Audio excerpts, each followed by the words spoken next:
Só um momentinho.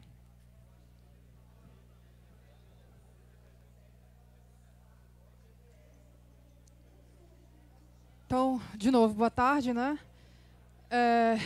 Eu não conheço o público, então eu queria entender um pouquinho sobre o background de vocês, né? De modo que eu consiga ou ir um pouquinho mais para o lado técnico ou falar um pouquinho de maneira mais abstrata, tá? Quem aqui é da área da computação? Levanta a mão. Imaginei. Não sei, outras áreas, talvez arquitetura, outras engenharias. Levanta a mão. Qual a engenharia? Mecânica? Química? Alguma outra engenharia? Produção? Alguma outra pessoa de alguma outra área? Artes? Tem alguém da área de artes? Música? Arquitetura. Legal, maravilha.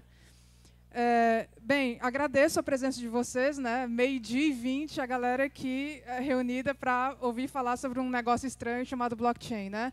A última pergunta é, quem aqui já ouviu falar dessa palavra, blockchain, do conceito? Legal, maravilha. Então, vamos lá. Eu vou me apresentar rapidamente, tá? Primeiro, agradecer a produção, tá? Pelo convite de palestrar aqui no Campus Party. Eu fui no Campus Party Brasil, né, em São Paulo, 3 vezes. Quando eu fazia faculdade, né? Então, acho que foi 2012, 13 e 14. Finalizei a faculdade em 2015, já tem um tempinho. Então, fui campuseira 3 vezes e hoje estou a primeira vez palestrando. Então, obrigada pela organização e pela presença de vocês. Hoje eu atuo como Product Owner, né? Alguns falam Product Manager, mas não vou entrar nesse mérito. Eu atuo numa multinacional hoje, vocês podem entrar no meu LinkedIn e dar uma olhada, é uma multinacional na área de tecnologia. Tá? Sou mestre em Ciência da Computação, também bacharel em Ciência da Computação. Iniciei um doutorado aqui na UFPE, no SIM, vocês devem conhecer, lógico, mas acabei trancando por, enfim, prioridades. Mas bastante interessante estar aqui em Recife, porque, inclusive, por terem facilitado esse evento dessa magnitude em Recife, porque a gente tem aqui uma estrutura muito grande tecnológica, né, do ponto de vista de indústria, pesquisa, academia, então isso é bem legal. Só algumas coisas que eu gosto de fazer, eu gosto de tocar instrumentos musicais, viajar, pescar, sim, eu gosto de pescar e maratonar séries, tá? Então, vai ser muito bom conversar com vocês, quem tiver interesse, bater um papo depois. Bem, meu objetivo aqui não é ficar trazendo conceitos, tá? Claro que eu vou falar um pouco dos conceitos, do que significa essa tecnologia, essa plataforma, mas eu entendo que vocês poderiam fazer isso apenas lendo ou indo no YouTube ou buscando um outro tipo de recurso, né? Então, eu vim aqui para provocá-los a pensar junto comigo como que a gente pode olhar para o nosso dia a dia, para o nosso cotidiano, né? As atividades que a gente faz no dia a dia ou na nossa empresa, quais os tipos de modelos de negócio que vocês atuam, ou na faculdade, pesquisa, etc. E como a gente pode explorar o potencial dessa tecnologia, o blockchain, para gerar negócio, para responder perguntas do nosso dia a dia, né, perguntas abertas de pesquisa, etc. Tá? Então, eu não vou falar sozinha, vou contar com vocês, com a participação de vocês, para a gente fazer esse bate-volta, essa provocação juntos. Tá? E essa exploração, ela vai se ater à descentralização. Então, quando a gente fala em blockchain, basicamente, a gente está entrando no mérito de descentralização. Tá? Mas como assim descentralização, Valéria? Vamos pensar junto comigo, aqui já iniciou a provocação. Pense no dia a dia de vocês, onde que a gente pode perceber a presença de sistemas ou ecossistemas ou situações onde há uma entidade centralizadora, uma entidade pode ser uma empresa, um sistema, né, que centraliza ali as operações ou negócio ou transações e tudo mais. Né? Falando de maneira mais tecnicamente, como tem bastante gente aqui da computação, se a gente for olhar para modelos, né, de redes ou de sistemas, a gente tem, por exemplo, o modelo cliente-servidor, onde tem um servidor central que realiza todas as operações, que serve às requisições dos clientes. Né? Por outro lado, a gente tem redes peer-to-peer, né, onde os clientes também fazem esse papel de servir, de serem servidores. Né? Então, o que vocês acham que hoje no nosso dia a dia tem bastante centralização, digamos, é bastante centralizado? Talvez eu possa iniciar, por exemplo, falando de bancos. É um exemplo bem clichê. Né? Então, hoje, para a gente conseguir fazer transações monetárias, financeiras, a gente depende dessa estrutura, dessa entidade, né, que controla essas transações, que realiza essas transações para a gente. Quem consegue pensar em mais alguma situação? Cartório? A gente precisa desse serviço dos cartórios para que a gente possa fazer transações do ponto de vista de imobiliária, etc, etc. Né? O que mais? Detran. Oi? O SIGA? O sistema SIGA. Exato, eu conheço o SIGA. O que mais vocês pensam? Será que redes sociais? Sim. Oi? O Gov também, né? Redes sociais também. Então repara, todas as situações, a gente tem a necessidade de confiar, entre aspas, numa entidade ou numa organização que vai controlar essas situações para a gente. Então, no caso dos bancos, tem essa coisa da gente precisar confiar no banco, de que o dinheiro que eu vou tirar da minha conta para passar para a conta dele, de fato vai ser aquele valor que eu estipulei e que de fato vai cair na conta da pessoa que eu apontei. Entendem? Claro que é difícil a gente ver fraudes nesse sentido, discrepâncias nesse sentido hoje, mas é só para trazer um exemplo para a gente começar a delinear nosso pensamento. Tá? Então, a gente falou redes sociais, serviços de identidade, serviços de financeiros, também serviço de doação, por que não, né? Vocês podem pensar, eu não quero citar, mas vocês podem pensar, por exemplo, emissoras de TV que fazem toda essa orquestração de doações, né? Eu já me perguntei, tá? Não sei vocês, mas já me perguntei, mas o dinheiro que eu for doar, será que vai diretamente para as instituições que eles mencionam, instituições de caridade e tudo mais? Vocês estão entendendo que eu preciso confiar naquela entidade para que aquele propósito de fato seja contemplado, seja concluído, tá? Então, desse ponto não tem uma certa transparência, certo? Então, vamos entrar em cada mérito. Do ponto de vista de redes sociais, vão tentar pensar comigo, eu vou trazer perguntas de novo, tá? Questionamentos. Pensem comigo, e se as redes sociais fossem mais transparentes, né? Então, eu não sei se alguém aqui trabalha, por exemplo, do ponto de vista de monetização ou conteúdo, enfim, produz conteúdo e tudo mais. E se eu tivesse maior transparência sobre o que, de fato, está impactando na monetização do meu conteúdo? Quantos foram, de fato, as pessoas que compartilharam, que visualizaram? Enfim, de novo, a gente precisa confiar que aquele número que está escrito lá, por exemplo, o meu vídeo teve 1000 visualizações, mas será que teve 1000 visualizações mesmo? Ou foi mais ou foi menos? Tá? O valor que foi monetizado, que vai para mim, será que é aquilo mesmo? Ou seja, eu não sei como que aquilo de fato foi calculado. Eu preciso confiar naquela entidade. A propriedade dos dados. Então, repara, tudo que a gente produz hoje,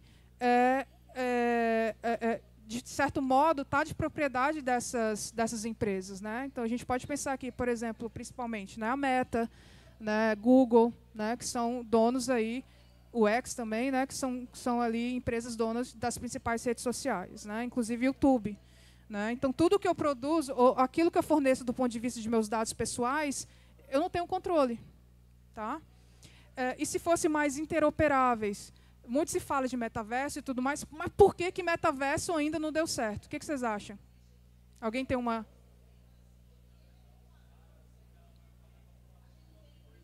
Falta de adesão, falta de conhecimento, tudo isso.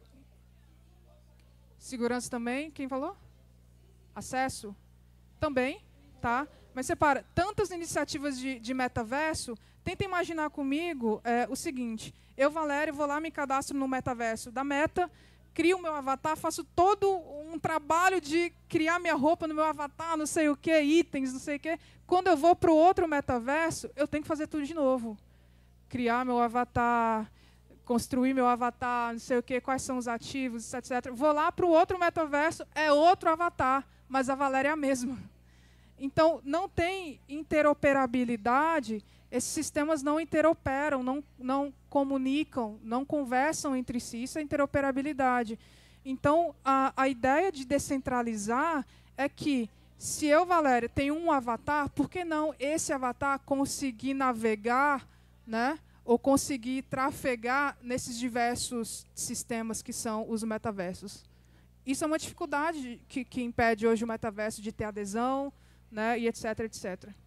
Um outro exemplo, por exemplo, que eu posso trazer é... Alguém falou cartório, mas, enfim, se a gente for pensar em sistemas de currículo, né, quem nunca teve que construir um currículo no GUP, depois construir o mesmo currículo em outro site, depois construir o mesmo currículo, nossa senhora, em outro site?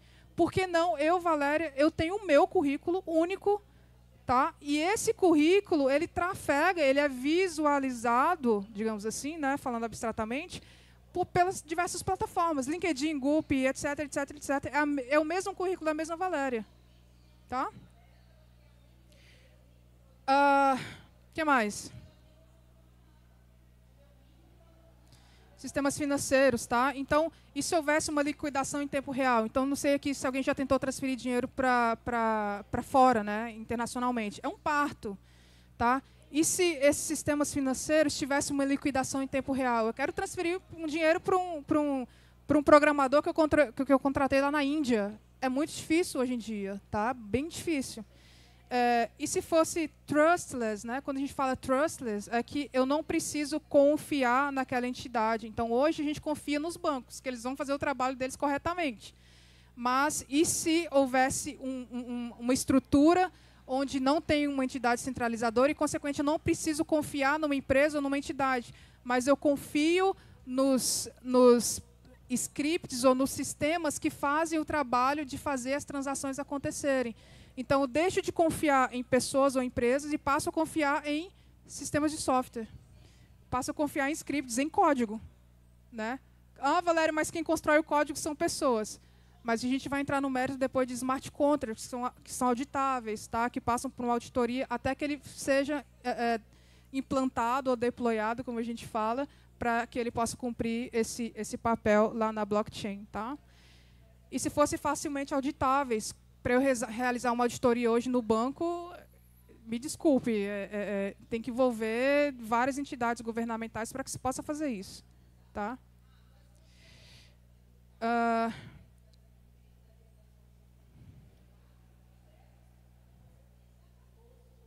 Serviço de doação, a gente já falou, deixa eu ver se eu pulei alguma coisa. Identidade.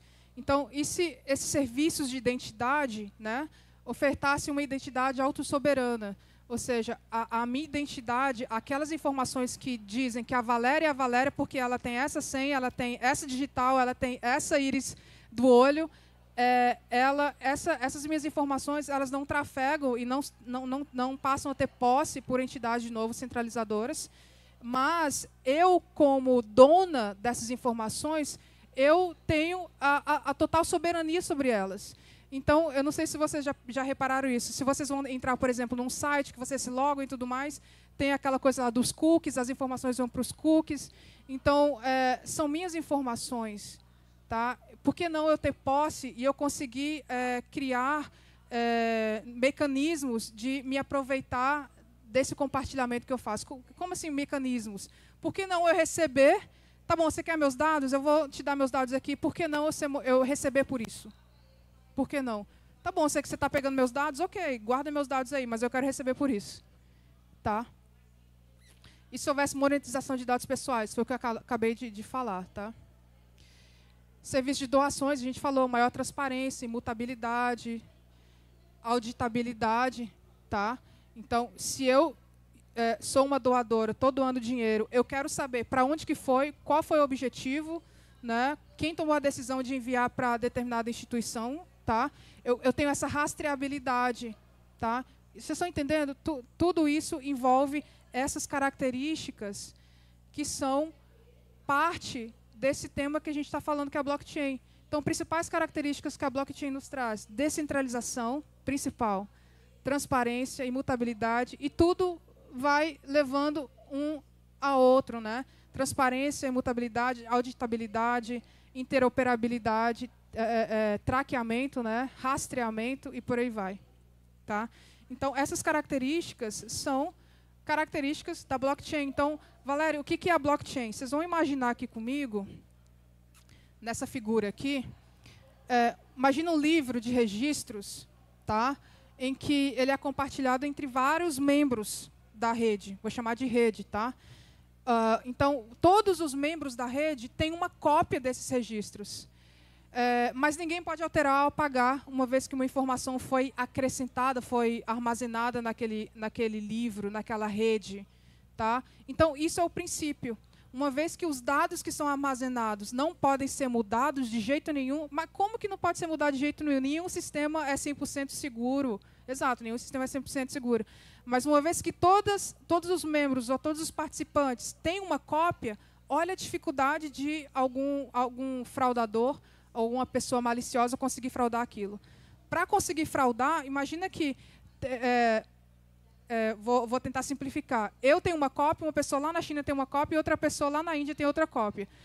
Para que se consiga mudar esse dado, a pessoa teria que conseguir mudar o dado ao mesmo momento, tanto na minha cópia, quanto na cópia da pessoa lá da Índia, contra a cópia da pessoa lá da China. Olha a dificuldade. Então, o blockchain traz essa segurança nos dados, tá? Não somente em dados, tá? Vocês talvez devem ter começado a ouvir falar de blockchain por causa do Bitcoin, tá? Então, o Bitcoin roda numa rede, vou chamar de rede, tá? E depois veio o Ethereum, que é a rede Ethereum, tá? Então, na rede Ethereum começou a ser possível eu não armazenar somente dados, mas eu colocar dentro da rede script, código para rodar, que são smart contracts. E esses códigos também são imutáveis. Tá? Então, é muito difícil que uma pessoa queira mudar o comportamento de um código que foi desenvolvido e codado para fazer uma determinada ação. Tá? É bastante difícil, então, por isso que a gente ganha bastante com a blockchain em determinados contextos. Então, não é bala de prata. Não queiram usar isso aqui em tudo, pelo amor de Deus. Então, tudo tem um sentido, cada tecnologia tem um contexto interessante e adequado para ser usado. Tá? Então, como eu falei, talvez vocês possam ter ouvido falar primeiro sobre Bitcoin, né, ou criptomoedas. Tá? Então, como que a blockchain ajudou do ponto de vista dessas transações financeiras? Tá? Transações diretas entre as pessoas, eu não preciso de um intermediário. Se eu tenho o número da wallet, né, da carteira dele, eu simplesmente tiro da minha carteira e mando para a carteira dele. Tá? E todas as transações, essa transação vai ser, consequentemente, armazenada na blockchain, ninguém pode mudar aquilo, então, transparente, todo mundo sabe que eu, com a minha chave pública, enviei determinado valor para ele. Inclusão financeira, às vezes a gente está na nossa bolha, mas se a gente pensar que talvez pessoas em lugares remotos têm dificuldade de ter acesso a banco, né? Então, saindo um pouco da nossa bolha, também esse tipo de situação pode ajudar do ponto de vista de inclusão financeira. Ou seja, se a pessoa tiver apenas uma internet, já consegue fazer esse tipo de transação. Tá? Alguns tipos de transação. Inflação controlada. Então, se a gente tirar um pouco a variável das decisões governamentais que influenciam, por exemplo, na inflação, a gente também ganha. Porque a gente está tirando essa variável, né? Esse contexto das decisões governamentais, monetárias governamentais. Tá? Velocidade e eficiência, de novo, eu não tenho intermediário, não tenho centralizador, então é peer-to-peer, para a par. Então, é como se fosse algo direto. Tá? Tokenização, então, a galera de artes, arquitetura, dentre outros diversos, né? Muito se fala hoje de tokenizar algum tipo de quadro, ou uma arte, ou até um meme. Né? Não sei se você já ouviu falar, eu posso tokenizar um meme. Se eu criar o meu meme, eu posso tokenizá-lo e vender o meu meme, porque aquele meme é único. Ele vai passar a ser único. A gente fala não fundível, né? Ele não pode ser copiado, ele é único. Então, eu posso vender os meus memes, eu posso... Quem mexe com fotografia? Se você tirou uma fotografia muito legal, muito louca, única, você pode tokenizar aquilo e vender aquilo. Né? Então, ninguém mais pode ter posse daquele token, daquele ativo, senão a pessoa que o adquiriu. Tá? Então, a gente ganha na liquidez. Tá? Então, pensa o seguinte, hoje imóveis, né, ou carros e tudo mais, eles são ilíquidos. É difícil eu vender, por exemplo, um imóvel, se eu sou um investidor e eu quero comprar um imóvel, Se eu não tiver o dinheiro para comprar um prédio inteiro, né, por que não fracionar esse imóvel? Eu fraciono esse imóvel, porque agora ele não é mais um ativo físico, né, no mundo real. Ele tem a sua versão digital, né, e, consequentemente, eu posso fracioná-lo. Então, por que não eu comprar um pedaço, ele comprar outro pedaço, ele comprar outro pedaço, ele comprar outro pedaço, e cada um de nós receber, né, digamos, ter um retorno daquilo de acordo com a fração de cada um. Então, fracionamento, de novo, inflação controlada, acesso global e sem fronteiras, né? Eu posso transacionar ativos sem alguma fronteira local, tá? Ou geográfica, tá? E, consequentemente, transações eficientes e possibilidade de automações. Então, uma vez que a gente tem essa possibilidade de também colocar na rede, como eu falei, códigos, né? Scripts ou software, que são os smart contracts ou contratos inteligentes, a gente pode começar a atuar em automações para fazer transações automaticamente, né, e por aí vai. Tá? DAOs, né, que são organizações autônomas descentralizadas, que entram um pouco daquela questão da doação. Então, e se a gente tiver um conjunto de pessoas, né, participantes da rede, que participam dessa organização? Essas pessoas elas vão atuar do ponto de vista de tomar as decisões, todas as decisões que são tomadas ou todas as ações que são realizadas dentro dessa organização são devidamente armazenadas e com cuidado, com segurança, sem possibilidade de mudança. Tá? Isso traz transparência e confiabilidade, ou seja, se eu tiver uma organização descentralizada que cuida, por exemplo, de alguma coisa de doação, né? alguma iniciativa de doação, todas as transações, tudo o que aconteceu com o dinheiro, de onde que veio o dinheiro, para onde que foi o dinheiro, qual instituição recebeu, não sei o quê, quando, que hora, está ali, transparência e confiabilidade, eu consigo confiar. Descentralização do poder e democracia. Então, uma vez que eu sou participante e eu tenho dentro dessa rede o poder de tomar decisões também, torna-se, então, uma organização mais democrática. Tá? Eficiência também através das automações. Posso criar automações. Recebi dinheiro de uma tal pessoa ou de uma tal carteira, wallet, esse dinheiro vai direto para a instituição que essa pessoa quer doar. Entenderam? É o código realizando, não é uma pessoa fazendo uma operação. Tá? Redução de riscos e corrupção. Então, de novo, eu não preciso confiar numa pessoa que é corruptível, eu confio no código. Tá? E aqui, quem gosta de IoT aqui? Internet das coisas. Aqui eu também gosto bastante, e eu também gosto de falar desse tema aqui, que são infraestruturas físicas descentralizadas. É bastante interessante, gente, porque, olha só, pensem comigo, hoje, as empresas que cuidam de infraestruturas para a gente, do nosso dia a dia, por exemplo, infraestrutura de celular ou de internet. Né?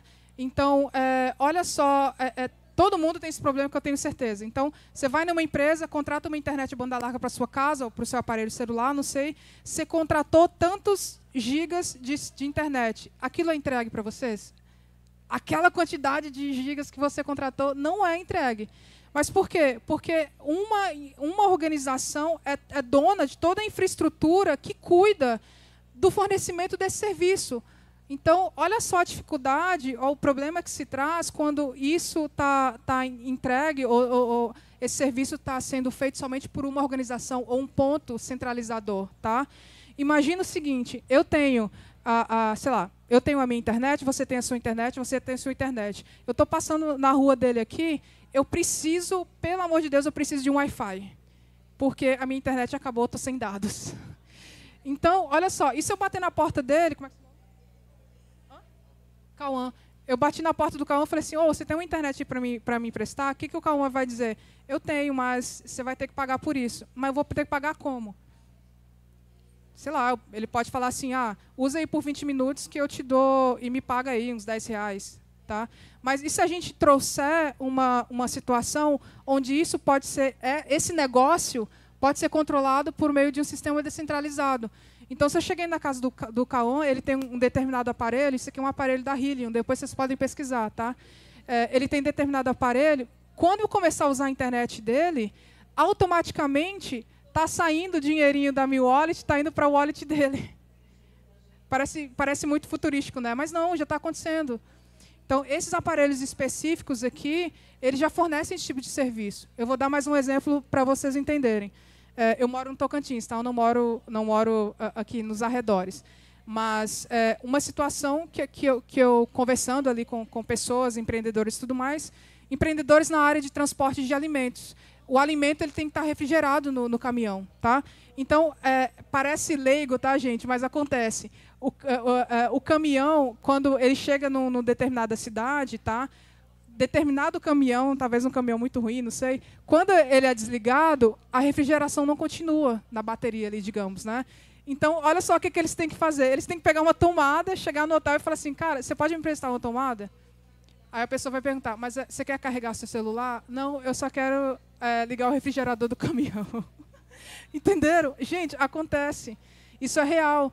De novo, se a gente olhar para infraestruturas físicas descentralizadas, e se o hotel falar assim, tá bom, aponta esse QR Code aqui, à medida que você vai, cria sua wallet, à medida que eu vou passando a energia para você, lógico, eu preciso de um dispositivo físico, alguma coisa voltada para a internet das coisas, que consiga medir a energia que está sendo transferida.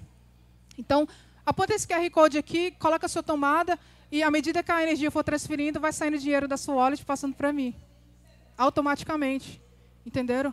Eu não preciso pegar um dispositivo para medir quanto de energia passou, ou pior, eu tenho que fazer todo um cálculo, esse cara usou tantas horas, então tantas horas deve ser mais ou menos tantos quilowatts, mas não é um celular, é um refrigerador, então eu preciso fazer um cálculo, como é que eu vou monetizar isso? Ai, meu Deus. Então, olha só, a gente trazer tecnologias como o IoT e trazer junto o blockchain para construir novos modelos de negócio. Eu acho isso fascinante, tá?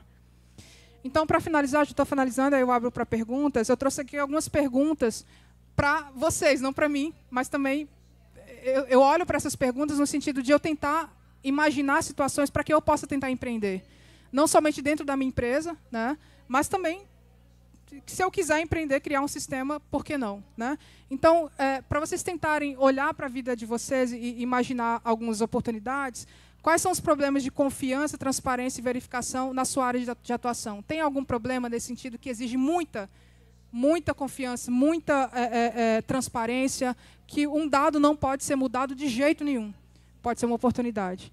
Existem intermediários que aumentam os custos, tá? E causam ineficiências?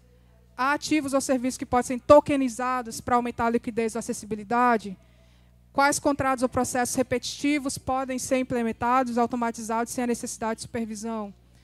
E, por fim, existem áreas como a governança mais transparente e colaborativa, né, que pode criar valor dentro da sua empresa, dentro do seu negócio, dentro da faculdade, não sei.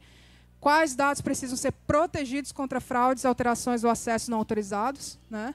Existem sistemas que precisam ser integrados para compartilhar dados de formas mais eficientes. Então, se eu tenho um consórcio de empresas ou sistemas que precisam colaborar entre si, por exemplo, logística, assim, alguém é da área de logística aqui? Supply chain? Então, é o transportadora, é a pessoa que é o produtor, é a transportadora, é a empresa que vai receber esse produto final. Olha o tanto de empresas e sistemas que precisam conversar entre si, tá?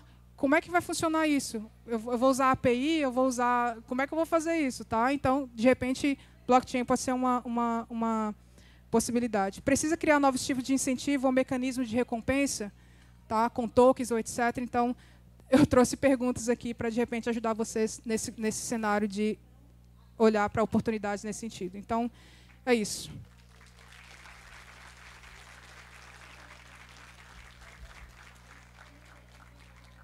Várias perguntas.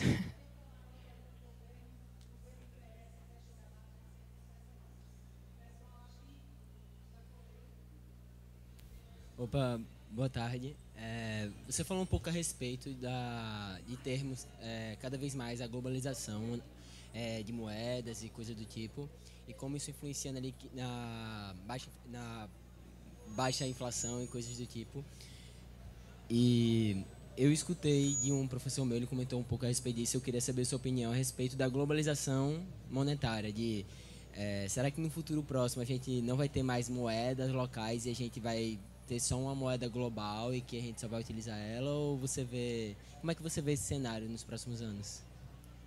Eu acho bem difícil, a minha percepção é que eu acho difícil ter uma moeda global, justamente porque eu acho que a gente tem que olhar de maneira inclusiva também. Tá? Então, de novo, eu acho bem difícil a gente olhar para uma situação como sendo uma bala de prata, por exemplo, uma moeda global que vai resolver todos os problemas. Eu acho bem difícil. Tá? Então, talvez ainda exista dinheiro normal, mas eu entendo que as criptomoedas ainda vão ter um avanço aí bastante considerável. Tá? Obrigada.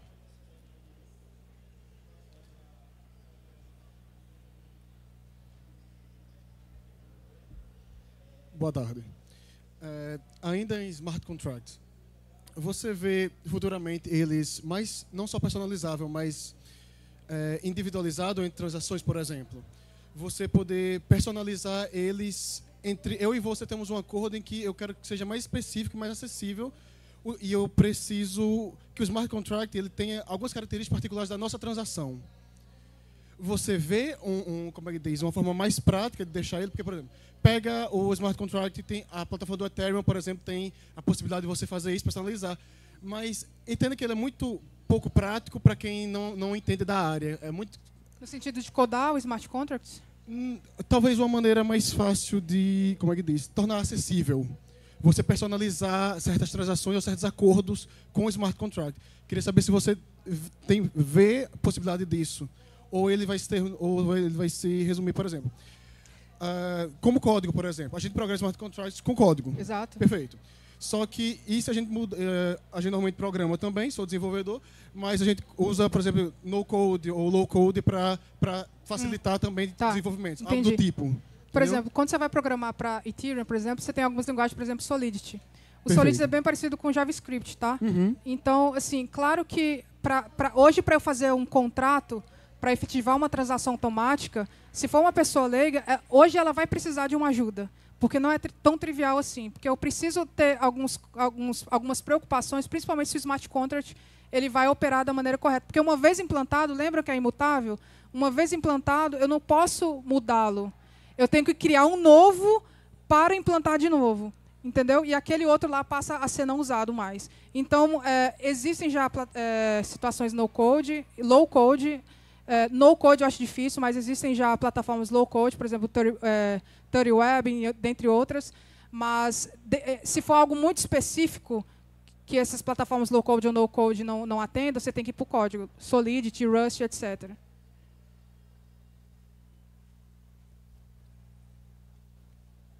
Oi, rapidinho.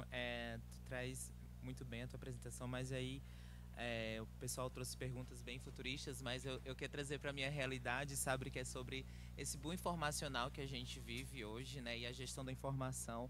E não tendo como uma bala de prata, tu achas que trazer o blockchain para a gestão da informação dentro dos sistemas organizacionais seria uma grande oportunidade para além de tudo que a gente vive como hoje, desculpa galera, essa moda do Scrum, dessas outras metodologias ágeis? Você acha que o blockchain seria algo mais assertivo assim dentro das transparências?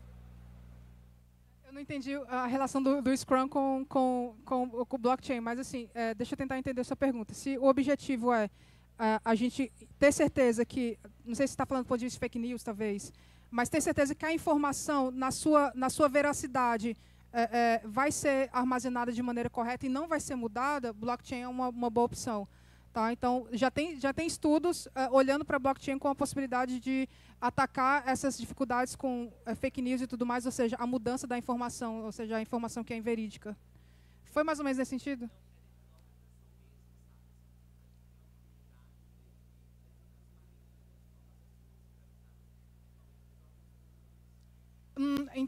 Entendi. Talvez não seja o caso, porque, olha só, quando a gente fala em blockchain, a gente está falando muito de descentralização.